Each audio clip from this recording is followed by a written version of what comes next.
গুরু মানে শুধু একটি দেহ না, তোমারও দেহ, একজন মহাত্মারও দেহ, একই তো দেহ। রামকৃষ্ণদেবেরও দেহ ছিল, তোমারও দেহ, আমারও দেহ। তা তার দেহটাকে পুজো করছে লোক, এসব করছে, তোমাকে তো গো করছে না কেন? এই কারণে না, সেই দেহের মধ্যে অসীম অনন্তের লীলা হয়েছিল। তিনি সকল সময় সেই অসীম অনন্ত আনন্দ তার মধ্যে মত্ত থাকতেন। আর সাধারণ মানুষ কি করে?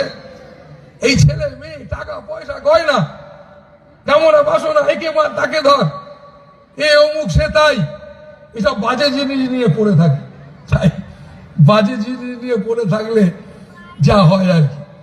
তাই একজন, তাই তাকে মহাপুরুষ বলে, মহাত্মা বলে। কেন না, যে ভেতরে ভালো চিন্তা করে।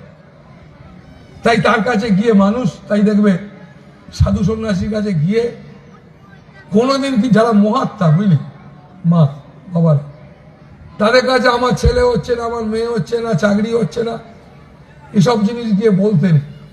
বলে কি হচ্ছে, তুমি আরো অনেক কম মাল পেয়ে যাচ্ছ।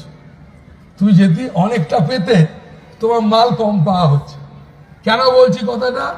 ওরে যারা মহাত্মা, তাদের ভেতরটা পবিত্র সুন্দর, তো তাদের পরশ পেতে গেলে তাদের ভেতরে তো তোমাকে যেতে হবে।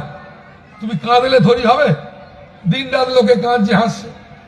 তোমার কান্নায় যদি সাধু ভুলে যায়, তাহলে সাধু আর সাধু হবে? তোমার মতো প্রলোভনে জড়িয়ে গিয়ে তোমার মতোই হাবুডুবু খাবে নাকি রে?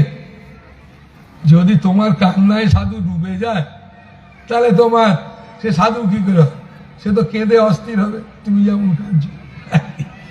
তো সেই কারণে বাবা মায়েরা যারা মহাত্মা,